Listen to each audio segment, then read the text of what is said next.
Le comité permanent de la conférence européenne des rabbins a nommé le grand rabbin Michael Schudrich, grand rabbin de Pologne, pour coordonner les secours et l'aide aux réfugiés fuyant la guerre en Ukraine. Et justement, un entretien inédit aujourd'hui. Nous sommes en ligne avec le grand rabbin de Pologne. Bonjour, shalom, hello Mr. Schudrich.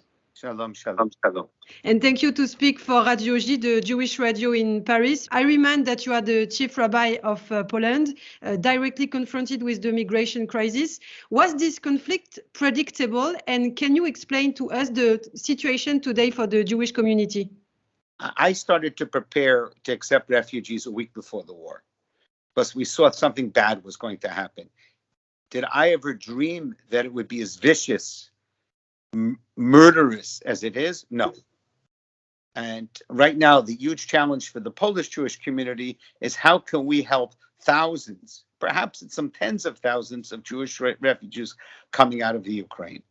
You know, for hundreds of years, Jews fled Poland. And now everything is upside down. Jews are fleeing into Poland for safe refuge. And the community in Poland is being challenged on what can we do to help. And we are. Families, single children left Ukraine now? We are so busy helping, we haven't taken the time to do statistics. But I can tell you from what I've seen is that there are no men. Because men between the ages of 18 and 60, almost without exception, are being drafted into the army. So you're speaking about women and younger children and older people. And then really there are three different groups of people, those who want to make Aliyah immediately, and the Sochnut is taking care of them, and they still need help, but they're in a sense the best situation. Well, they need help, and we're volunteering with the Sochnut to help them. The second group are people who have families somewhere in Europe or somewhere in North America or wherever, and so it's rather natural that if they do, they leave and they want to go to their family in Poland, in Germany, in France, in England, in the United States, wherever it may be. The third group is not sure what they want to do. The third group, like almost everyone else, left somebody behind.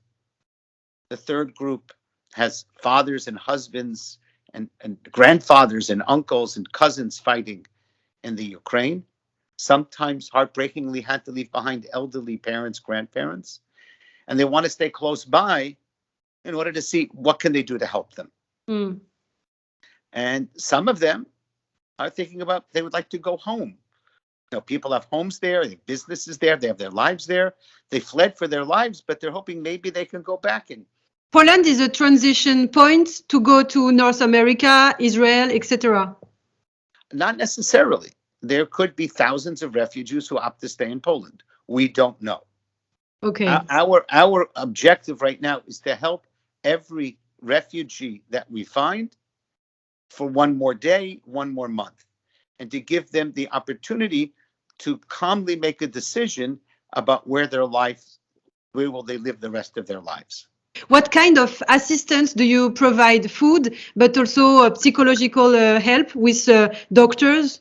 So the first thing is that we have people at the border to provide transport, to move away from the border area. Then we're doing our best to provide housing, to provide food, to provide medical help, legal help, and even psychological services. All of this, you know, it's less than 2 weeks, and no one anticipated. Well, I certainly didn't anticipate this, and very few people thought it would be at this magnitude. And so, although we have a relatively little amount of time, we, the Jewish community of Poland, have really done an outstanding job at being in contact with the refugees, creating a hotline, having a crisis management system, and really being there for the refugee in Warsaw, in Krakow, in Łódź, in Wrocław, really encompassing the whole country to see what we can do. Knowing the past of this country, Poland, are you surprised that Poland welcoming Ukrainian refugees, including Jews now? Well, just a few months ago, the government was very reluctant to let in any refugees coming over the Belarusian border. So the way I like to look at it is that the government learned from the experience of a few months ago and actually has been very welcoming and really doing a very good job under extremely overwhelming situations. Demilitarize, denazify, urgent to stop this genocide. These are the words of Vladimir Putin. As a Jew, as a rabbi, what do these words coming from Putin mean to you? Okay. First, I want to say is that our focus is not on politics. Right now, Jews, you and others, any human being is in trouble. We want to help them. So I will answer that, but I want to make it very clear that this is not our focus. We're not focusing on what Putin is saying, what Putin's not saying, what he's lying about. We are really focusing on what we can do to help a fellow Jew, also to help a fellow human being. Ukraine was on the side of the Nazis during World War II. So was Germany. Germany created the Nazis. And yet today, Germany is one of the most liberal democratic countries in Europe, is a supporter of minority rights and Jewish rights. People change. The Ukraine has changed. And while it wouldn't make a difference if the Ukraine was this form of government, another form of government, a third form of government, we would help Jews coming out of the Ukraine, no matter what kind of government they had. But the fact is that this current government in the Ukraine is an independent democratic government. And therefore, at that level, we also have a responsibility to support and help them. Have you had a financial help from outside Israel, for instance? Well, the major help of Israel right now is going for those who want to make Aliyah. And that is so overwhelming that we're helping them. We have volunteers helping them because the demand is so great. We're slowly getting everything to, not slowly, very quickly getting things into a much better system. But certainly the head of the Sochnut, the Jewish agency, is in Warsaw today. And we've been meeting with the Joint Distribution Committee, with Hayas, World Mizrahi organization, World Zionist organization, New York Federation.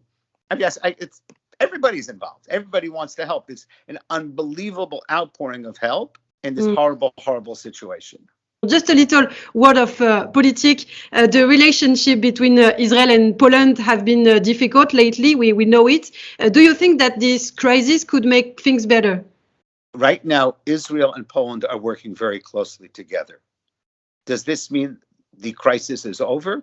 That would be wonderful. I hope so. But what is clear, two independent democratic countries see a threat to the democratic world and the humanitarian need, and therefore they're working together. What is the message you want to address here in the world and in France? I want to say thank you to everybody. I know that there are French Jewish families that have asked to take in refugees. I know that people that are giving money, which is really at this point, unfortunately, the most important thing, because we really have all the supplies we need in Poland. We just need to buy them. We have the food, we need to buy it. We have the clothing, we need to buy it. But the outpouring really shows what the expression means, Am echad, lev echad, one nation, one heart. And that's really what we are showing right now. Thank you. Thank you very much. Merci beaucoup, Monsieur le Grand Merci Rabbin. beaucoup. Schudrich, Grand Rabbin de Pologne. Merci beaucoup et bon courage. See you. Take care. Take care, Ilana. Bye.